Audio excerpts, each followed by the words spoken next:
اللہ رب محمد صلی اللہ علیہ وسلم نحن عباد محمد صلی اللہ علیہ وسلم اللہم رب اشرح لی صدری ویسر لی امری واحلل عقدۃ من لسانی یفقهوا قولی اللہم رب یسر ولا تعسر وتمم بالخیر اللہم افتح علینا حکمتک وانشر علینا رحمتک یا ذا الجلال والاکرام۔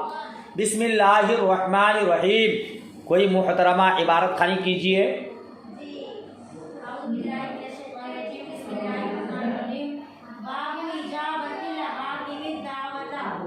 جی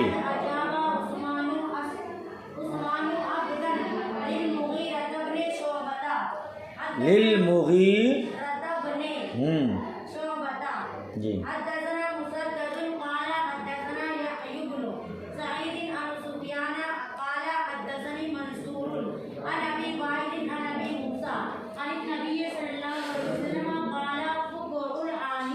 فکل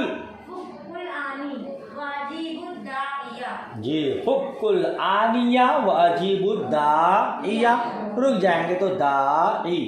ماشاءاللہ، کل کا سبق آپ نے سنا، یاد کیا، آج کا سبق بھی بغور سماعت کیجئے، یاد کیجئے۔ گنہگار مولا کریم کی بارگاہ میں دعا گو ہے اللہ کریم آپ کو اعلیٰ ترین کا ذہن عطا فرما کر قوت حافظہ میں اضافہ فرما کر مزید علم نافع عطا فرمائے۔ آپ کے صدقے ہمارے یوٹیوب چینل پیغام عظمت رضا میں پڑھنے والوں کو عطا فرمائے، ان کے صدقے آپ کے صدقے مجھ حقیر کو بھی عطا فرمائے، آمین ثم آمین۔ باب ہے باب اجابت الحاکم دعوتا، یہ باب ہے کہ حاکم کا دعوت قبول کرنا۔ حاکم اسلام کا کسی کی دعوت قبول کرنا درست ہے کہ نہیں؟ یاد رکھیے گا، درست ہے۔ مصطفیٰ کریم نے دعوت قبول کرنے کا حکم دیا ہے۔ دعوت قبول کرنا سنت ہے، ادا کرنا ضروری نہیں ہے۔ کوئی دعوت دینے آتا ہے تو قبول کر لیجئے، ہو سکے تو حاضری دیجئے، نہیں تو کوئی بات نہیں، مگر قبول کیجئے، ہے نا۔ باب اجابت الحاکم دعوی، حاکم کا دعوت قبول کرنا۔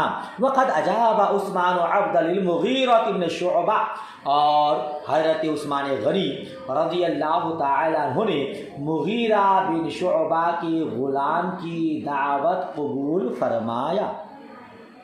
جی حضرت عثمان بن عفان رضی اللہ تعالی عنہ نے مغیرہ بن شعبہ کی غلام کی دعوت قبول فرمایا۔ حدثنا مسدد قال حدثنا يحيى بن سعيد عن سفيان عن قال حدثنا منصور عن ابي وائل عن ابي موسى۔ حضرت ابو وائل رضی اللہ تعالی عنہ سے روایت کرتے حضرت ابو موسیٰ اشعری رضی اللہ تعالی عنہ سے، وہ روایت کرتے نبی کریم صلی اللہ تعالی علیہ وسلم کے حوالے سے مصطفیٰ کریم نے فرمایا فک العانی و عجیب الداعی، قیدی کو چھڑاؤ، قیدی کو اور دعوت کرنے والے کی دعوت کو قبول کرو۔ قیدی کو چھڑاؤ اور دعوت کرنے والے کی دعوت کو قبول کرو۔ جی کوئی قید میں ہے، مشقت میں ہے، محتاج ہے، اس کی حاجت روائی کرو۔ تمہیں اللہ نے مال و دولت دیا ہے تو اپنے مال و دولت سے اس کی مدد کرو اور اسے آزاد کر دو۔ اور کوئی دعوت کرنے آئے تو اس کی دعوت قبول کرو، مگر یاد رہے وہ دعوت قبول کرنے والا شرابی، جواری، سود خور، حرام خور نہ ہو، ہے نا بھائی صاحب؟ ہاں ماشاءاللہ۔ تو یہ باب ہے، باب کے متعلق ایک ہی حدیث تھی۔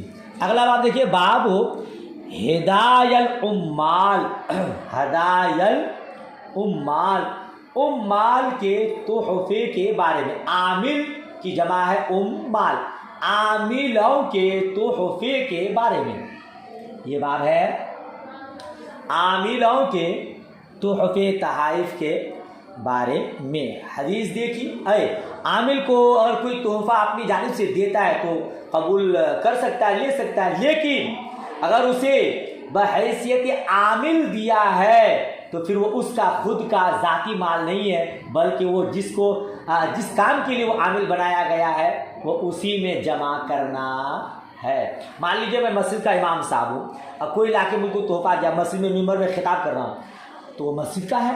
اگر مجھے الگ سے وہ کچھ دیتا ہے تو وہ میرا ہے کہ نہیں؟ تو عامل کو اس کے گھر میں جا کر یا جہاں وہ رہتا ہے اس کے علاقے میں جا کر دیتا ہے تو اس کا ہے, اور جہاں وہ عمل کر رہا ہے, جہاں وہ کام انجام دے رہا ہے, وہاں کوئی دے رہا تو وہ اس کا نہیں. حدیث دیکھیے مصطفیٰ کریم نے کیا فرمایا ہے.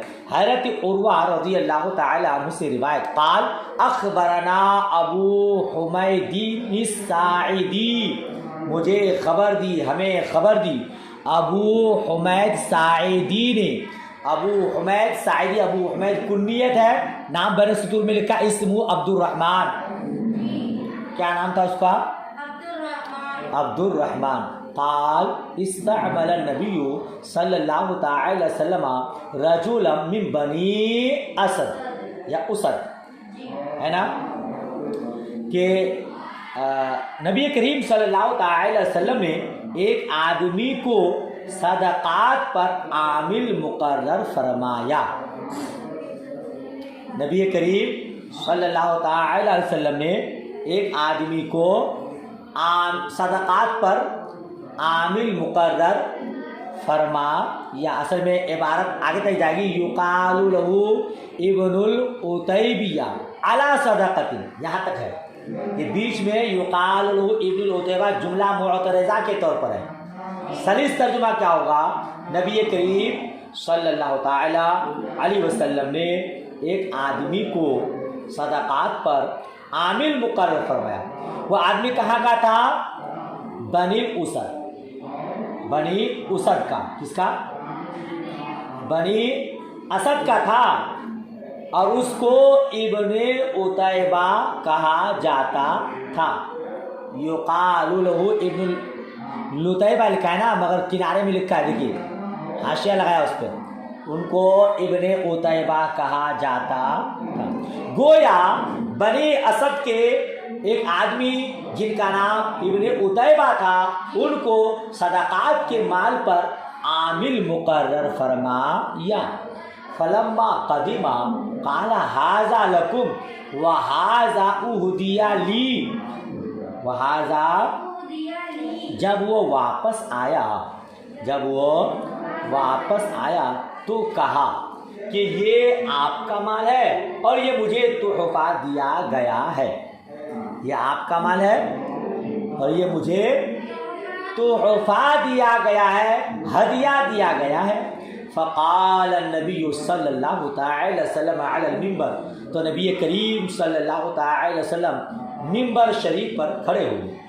قال سفیان ایضا فصعد المنبر, دیکھیے اس میں ہے فقام النبی, اور یہاں ہے فصعد النبی, ہے نا, فصعد المنبر.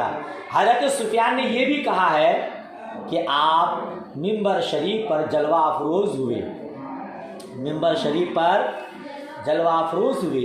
فحمد اللہ واثنى علیہ, اللہ تبارک و تعالیٰ کی حمد و ثنا بیان کی, اللہ تبارک و تعالیٰ کی حمد و ثنا بیان کی.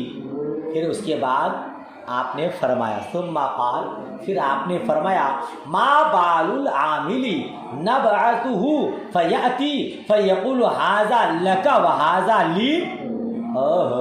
مصطفیٰ کریم نے فرمایا عامل کا کیا حال ہے, عامل کا کیا حال ہے. ہم نے اسے بھیجا, ہم نے اسے, تو آ کر کہتا ہے کہ یہ مال آپ کے لیے ہے اور یہ میرے لیے ہے. یہ عامل کا کیا حال ہے, ہم نے اسے بھیجا تو آ کر کہتا ہے یہ مال آپ کے لیے ہے اور یہ میرے لیے ہے. فَهَلَّا جَلَسَ فِي بَيْتِ أَبِيهِ وَأُمِّهِ فَيَنْظُرُ أَيُهْدِي لَهُ أَمْ لَا. اللہ اکبر. بھلا اپنے ماں باپ کے گھر میں بیٹھ, بھلا اپنے ماں باپ کے گھر میں بیٹھ یا بیٹھتا, اپنے ماں باپ کے گھر میں بیٹھا رہتا اور انتظار کرتا کہ کوئی اسے تحفہ دیتا ہے یا نہیں. بیٹھا رہتا اور انتظار کرتا کہ کوئی اسے تحفہ دیتا ہے یا ارے میں نے عامل مقرر کیا ہے تب جا کے لوگ تیری بارگاہ میں تحفہ تحائف پیش کر رہے ہیں. تو میں نے صدقات کے لیے کیا ہے تو لوگ صدقات کے مال لا کے دے رہے ہیں, وہ تحفہ نہیں دے رہے. اگر تمہیں کوئی تحفہ ہی دیتا ہے تو گھر بیٹھ پھر دیکھ کوئی دیتا ہے, کوئی نہیں دے گا. یہ صدقات کے مال ہے. مدرسہ میں بیٹھے ہیں تو لا کر کے لوگ دے رہے ہیں, وہ مدرسہ کا ہے, ہمارا آپ کا نہیں ہے. ورنہ آپ جائیے گھر بیٹھے رہیے, دیکھتے ہیں کون دیتا ہے. سمجھ شریف میں بات آئی. لہذا ناظم اعلیٰ صاحب ہو, محتمم صاحب ہو, کوئی لا کر کے مدرسہ میں بکرا دے, بکری دے, اور وہ یہ کہتے کہ میرا ہے, تو غلط خیال. مدرسہ ہے, مدرسہ کی بچیوں کے لیے, طالبات علوم نبویہ کے لیے لوگوں نے صدقات کے طور پر دیا ہے, لہذا وہ ان کا حق ہے. سمجھ شریف میں بات آ رہی ہے. مصطفیٰ کریم نے فرمایا کہ گھر بیٹھا رہتا, ماں باپ کے گھر بیٹھا رہتا اور انتظار کرتا کہ کوئی اسے تحفہ دیتا ہے یا نہیں.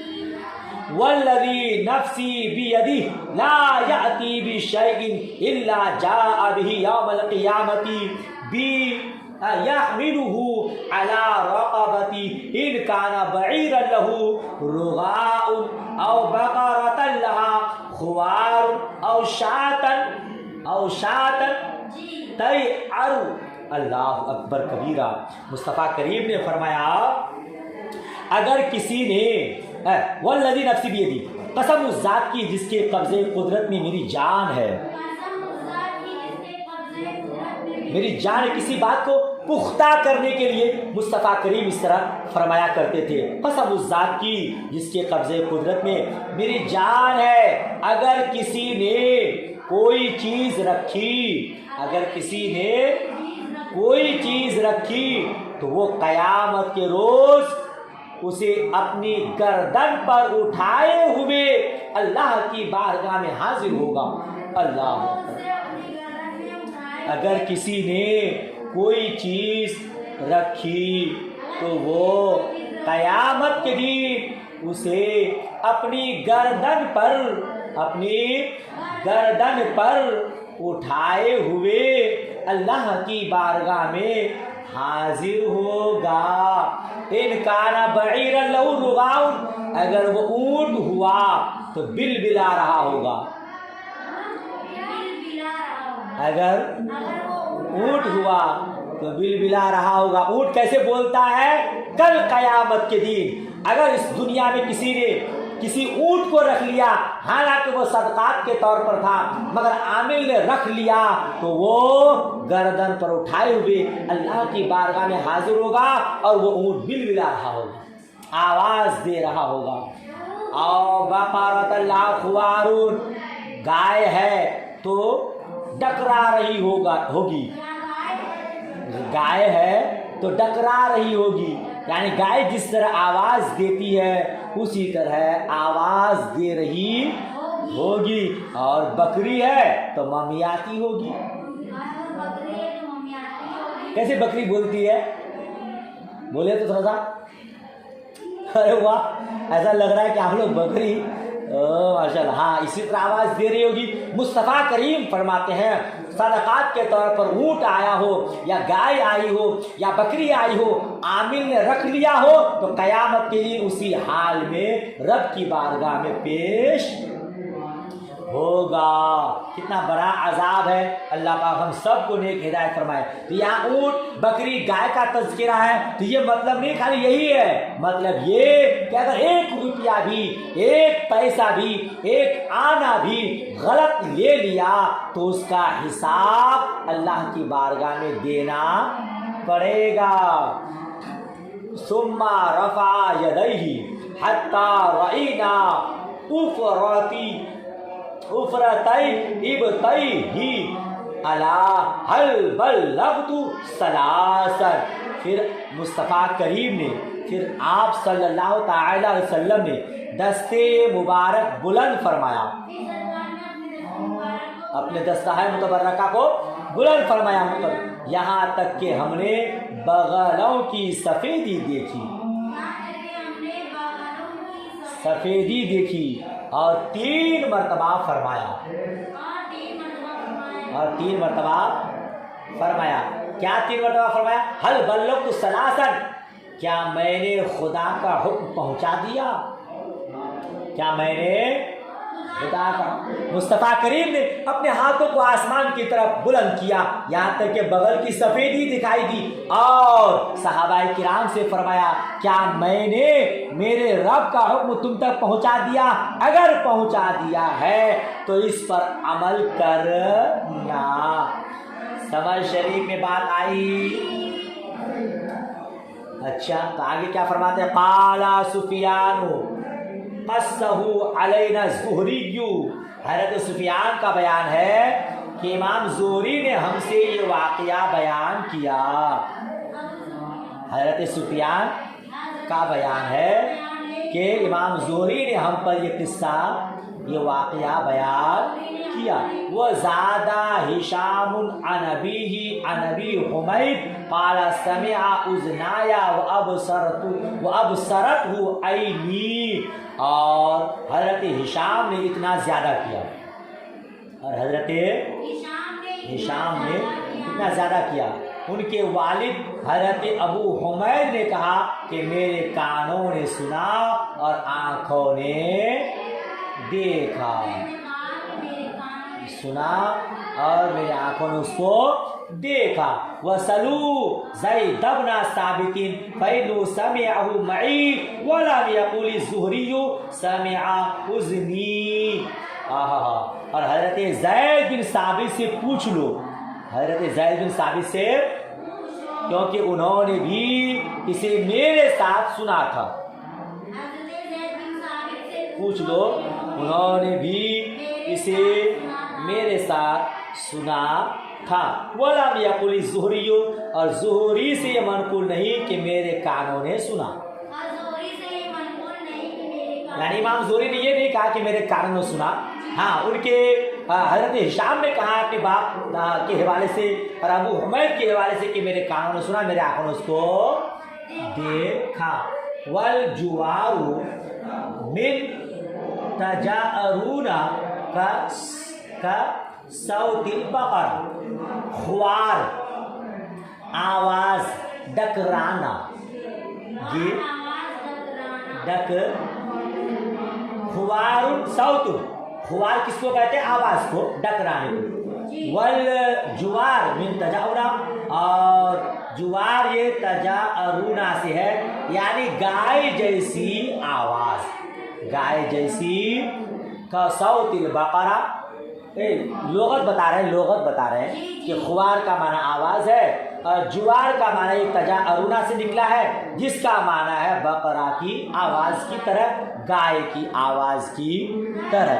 بہرحال مسئلہ یہ ہوا کہ عامل رکھا گیا ہے، مدرسہ میں خادم رکھا گیا ہے، چندہ وصول کرنے کے لیے رکھا ہے، تو وہ مدرسہ کا حق ہے۔ اگر مدرسہ میں لا کے دیتا ہے، اگر مدرسہ کے باہر آپ کو دیتا ہے، تو پھر عامل کی یہ ذمہ داری کہ پوچھے یہ مجھے آپ دے رہے ہیں یا مدرسہ کو دے رہے ہیں۔ کیونکہ مان لیجئے میں اس جامعہ کا استاد ہوں، لوگ جانتے ہیں کہ جامعہ کا استاد ہے، ہو سکتا ہے کہ یہ سمجھ کے دے دے کہ اس کو دے دوں گا، وہ مدرسہ میں لے جا کے دے دے گا۔ تو ہماری ذمہ داری ہے ہم پوچھیں یا آپ مجھے دے رہے ہیں یا طالبات علوم نبویہ کو دے رہے ہیں۔ سمجھ شریف بات آ رہی ہے؟ اس کے بعد لینا چاہیے۔ امام صاحب تقریر کر رہے ہیں، مسجد کا چندہ آ رہا ہے، کچھ لوگ الگ سے بھی دے رہے ہیں، پوچھنے کی ذمہ داری ہے یا آپ مسجد میں دے رہے ہیں یا مجھے دے رہے ہیں۔ اگر خود کو دے تو ٹھیک، ورنہ وہ مسجد کا ہے۔ اگر لے لیا تو یہاں تو تھوڑے سے مزہ آئے گا بھی، وہاں سزا ہی سزا ہے، جہاں غلط مزہ وہاں سراسر سزا ہی سزا۔ بات ختم ہو گئی، باب مکمل ہوا۔ اگلا باب ہے باب استقضاء الموالی و استعمالہم۔ کیا معنی؟ غلاموں کو، موالی مولا کی کا جمع ہے، یہ غلاموں کو قاضی اور عامل بنانا۔ کیا بھائی غلام ہے تو اس کو امام صاحب بنا سکتے ہیں یا نہیں؟ قاضی بنا سکتے ہیں یا نہیں، یہ عامل بنا سکتے ہیں یا نہیں، اس بارے میں یہ باب ہے۔ باب دیکھیے، آپ کو معلوم ہوگا ایک ہی صف میں کھڑے ہو گئے محمود و ایاز، نہ کوئی بندہ رہا نہ کوئی بندہ نواز، جی جس کے اندر علم ہے، تقویٰ ہے، بھلے وہ غلام ہے لیکن بدکار آقا کا وہی امام ہے۔ جی قوم کے امام کا کیا حال ہے؟ قوم کے امام قوم میں سب سے زیادہ غریب مگر کروڑ پتی بھی ہم جیسے فقیروں کے پیچھے ہاتھ باندھ کر کھڑے ہو کر نماز پڑھتے ہیں۔ جی ہم ہی کو حق ہے، ہم نے اللہ کے کرم سے، اس کے فضل سے علم دین حاصل کیا ماشاءاللہ۔ حدیث دیکھیے، حدیث دیکھیے، حدثنا عثمان بن صالح قال حدثنا عبداللہ بن وهب اخبرني ابن جريج ان نافعا اخبره ان ابن عمر اخبره، مجھے خبر دی ابن جريج نے کہ بے شک نافع نے انہیں خبر دی کہ عبداللہ ابن عمر نے انہیں خبر دی، قال کانا سالم مولا ابی حذیفہ یؤم المہاجرین الاولین واصحاب النبی صلی اللہ تعالی وسلم فی مسجد قباء فیہم ابو بکر و عمر و ابو سلمہ و زید و عامر بن ربیعہ۔ اللہ اللہ، دیکھیے حضرت نافع کا بیان ہے، حضرت عبداللہ ابن عمر نے انہیں بتایا، کیا بتایا؟ سالم مولا ابو حذیفہ، یعنی ابو حذیفہ کا غلام سالم، مہاجرین اولین، مہاجرین اور صحابہ کرام، مصطفیٰ کریم کے صحابہ کے مسجد قباء میں امامت کا فریضہ ادا کیا کرتے تھے۔ کیا ترجمہ کریں گے؟ حضرت عبداللہ ابن عمر رضی اللہ تعالی عنہما نے بتایا، آپ نے فرمایا کہ سالم مولا ابو حذیفہ مہاجرین اولین اور مصطفیٰ کریم کے دیگر اصحاب کی مسجد قباء میں امامت کا فریضہ ادا کیا کرتے تھے، اور مقتدیوں میں حضرت ابو بکر، حضرت عمر، حضرت ابو سلمہ، حضرت زید اور حضرت عامر بن ربیعہ بھی ہوتے۔ غلام امامت کرتے، آقا اقتدا کرتے، صحابہ کبار بھی اقتدا کرتے۔ ان صحابہ کبار خلفائے راشدین کا اقتدا کرنا اس بات کی دلیل ہے کہ غلام امام بن سکتا ہے۔ اور جب باب کیا تھا؟ کیا بنانا؟ غلاموں کو قاضی اور عامل بنانا، اور حدیث ہے کہ آپ امامت فرماتے تھے۔ ارے بھائی صاحب، نماز اہم العبادات ہے، اہم الفرائض ہے، جب غلام اس اہم عبادت میں امامت کر سکتا ہے تو پھر عامل اور قاضی تو بدرجہ اولا بن سکتا ہے، لہذا بن سکتے ہیں، کیونکہ امامت کے لیے مالداری ضروری نہیں ہے، علم اور تقوی طہارت ضروری ہے۔ سمجھ شریف میں بات آئی، اور باب بھی ختم ہو گیا۔ اگلا باب بھی پڑھا دوں، چھوٹا سا ہے، باب العرفاء للناس، لوگوں سے معروف آدمی، لوگوں سے معروف آدمی، یعنی لوگوں کے درمیان کچھ معروف و مشہور لوگ بھی ہوتے ہیں، اور معروف و مشہور لوگوں کی وجہ سے ہم جیسے غیر معروف لوگوں کا کام بن جایا کرتا ہے۔ یہ دیکھیے، لیکن جب باب پڑھ دی ہے، گھنٹی لگ گئی، تو حدیث ایک ہی ہے، پڑھ لیجیے جلدی سے۔ حدثنا اسماعیل بن ابی اویس قال حدثني اسماعیل بن ابراہیم عن عمه موسى بن عقبہ قال ابن شهاب حدثني عروة بن زبیر ان مروان بن الحکم والمسور بن مخرمہ، عروہ بن زبیر کا بیان ہے، عروہ بن زبیر کا، کہ انہیں مروان بن حکم اور حضرت مسور بن مخرمہ رضی اللہ تعالی عنہما نے بتایا ان رسول اللہ صلی اللہ تعالی وسلم قال حين اذن لهم المسلمون في عتق سبي حوازن، کہ رسول اللہ صلی اللہ تعالی علیہ وسلم نے جب مسلمانوں سے حوازن کے قیدیوں کو آزاد کرنے کے لیے کہا، مسلمانوں سے حوازن ایک جگہ کا نام ہے، حوازن کے قیدیوں کو آزاد کرنے کے لیے کہا، تو مصطفیٰ کریم نے فرمایا مجھے نہیں معلوم کہ تم سے کس نے آزاد کر دیے،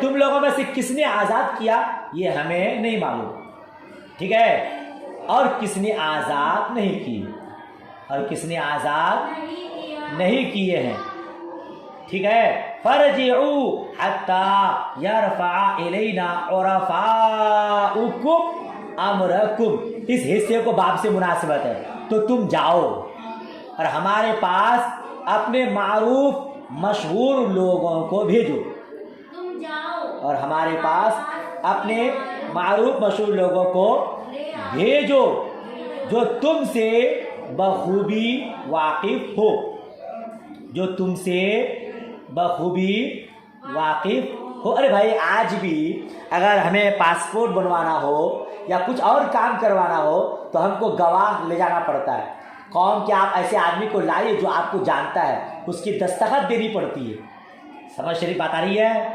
تو جاؤ اور اپنے معروف مشہور لوگوں کو لاؤ جو تمہیں جانتا ہو۔ فرجع الناس فکلمهم عرفاؤهم فرجعوا الى رسول اللہ صلی اللہ علیہ وسلم فاخبروه ان الناس قد طیبوا واذینوا، تو لوگ واپس لوٹے اور اپنے سرکردہ یعنی بڑے لوگ سرکردہ حضرات سے بات کی،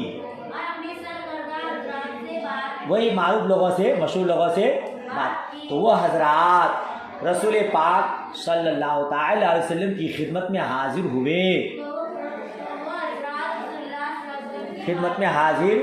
ہوئے اور بتایا کہ لوگوں نے خوش دلی سے اجازت دی ہے،